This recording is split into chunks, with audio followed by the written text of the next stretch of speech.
Hello నమస్తే అండి. Welcome to అన్నా కుస్మా కిచెన్. ఈరోజు మన కిచెన్లో చేయబోయే రెసిపీ అండి దోసకాయ పచ్చడి చూపించబోతున్నానండి.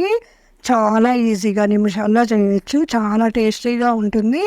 దోసకాయ ముక్కల్ని ఇలా సగం మగ్గనిచ్చి పచ్చడి చేశారంటే అన్నమంతా ఈ పచ్చడితోనే తినేస్తారండి. ఈ టేస్టీ దోసకాయ పచ్చడిని ఎలా చేయాలి, ఏమేమి కావాలో చూడండి. వీడియో స్కిప్ చేయకుండా పూర్తిగా చూడండి. దోసకాయని నేను 200 గ్రాములు తీసేసుకొని చిన్న చిన్న ముక్కలుగా కట్ చేసుకున్నానండి. బాండీ పెట్టుకొని పావు స్పూను మెంతులు, 1 స్పూన్ జీలకర్ర, 1 స్పూను ధనియాలు వేసుకొని ఫ్రై చేసుకోవాలండి. ఆయిల్ లేకుండా డ్రై రోస్ట్ చేసుకోవాలండి. ఇలా రోస్ట్ అయినవి మిక్సీ జార్లోకి వేసుకోవాలండి. ఫ్రై చేసుకోండి. ఇప్పుడు 1 స్పూను పల్లీలు తీసుకున్నానండి, 1 స్పూను నువ్వులు తీసుకున్నానండి. ఇవి కూడా ఫ్రై చేసుకోవాలండి. దోసకాయ అనేది చూసుకొని తీసుకోండి.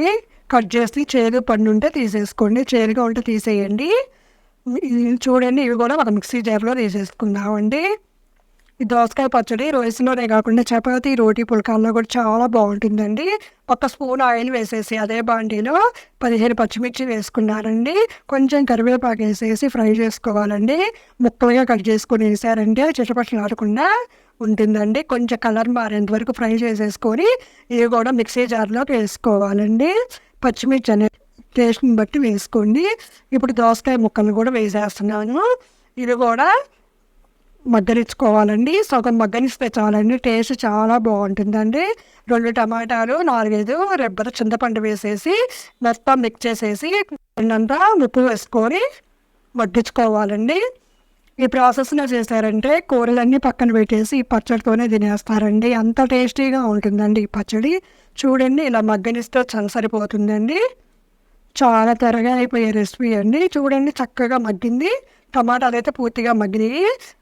దోసకాయ అయితే హాఫ్ వరకు మగ్గిందండి. ఇలా ఉంటే చాలండి. పచ్చడి అనేది చాలా టేస్టీగా ఉంటుందండి. ఇవి చల్లారిన తర్వాత మిక్సీనే వేసుకోవడమేనండి.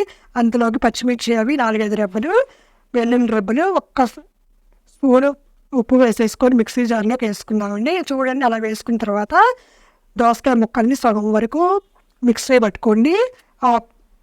ఇప్పుడు మిగతా సగం తర్వాత యాడ్ చేద్దామండి. ఇప్పుడు చూడండి, మిక్సీ చేశాను. మీకు కావాలంటే ఇదే ప్రాసెస్లో రోట్లో దంచుకొని కూడా చేసుకోవచ్చండి. ఇప్పుడు మిగతా ముక్కలు కూడా వేసేసి పలుసు ఆపుతూ వేసారంటే ఇలా ముక్కలు అనేది అక్కడక్కడ కనిపిస్తాయండి. ఇలా ముక్కలు కనిపిస్తే టేస్టీగా ఉంటుందండి పచ్చడి. దీనిలో 1 స్పూన్ అనేది నేను ఉల్లిపాయ ముక్క వేసానండి.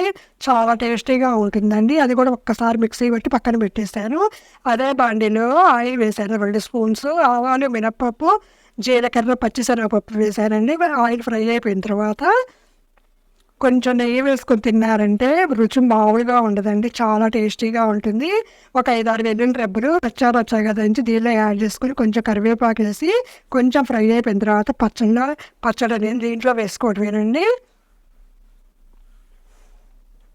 పిల్లల దగ్గర నుంచి పెద్దవాళ్ళ వరకు కూడా నచ్చుతారండి ఈ ప్రాసెస్లో చేస్తే. దోసకాయ అంటే ఇష్టం లేని వాడికి ఇది చేసి పెట్టండి, తప్పకుండా తింటారు. దీంతో పాటు కొంచెం ఇంగువ వేసారండి. ఇంగువ అనేది కంపల్సరీగా వేసుకోండి, రుచి మరింత పెరుగుతుంది. ఇప్పుడు మిక్సీ పట్టిన దోసకాయ పచ్చడి అంతా కూడా పోపులో వేసేసి స్టవ్ ఆపిన తర్వాతనే ఒక్కసారి ఇలా మిక్స్ చేసుకోండి. అంతా కలిసిపోతుందండి. ఇప్పుడు ఇలా మిక్స్ చేసింది డిష్ అవుట్ చేసుకోవడమేనండి. టేస్టీ దోసకాయ పచ్చడి రెడీ అయిపోయిందండి. ఈ వీడియో మీకు నచ్చినట్లయితే లైక్ చేయండి, కామెంట్ చేయండి, మీ ఫ్రెండ్స్, మీ ఫ్యామిలీ మెంబర్స్కి షేర్ చేయండి, సబ్స్క్రైబ్ చేసుకోండి. మరెన్నో వీడియోల కోసం పక్కనున్న బెల్ బటన్ ప్రెస్ చేయండి. Thank you for watching.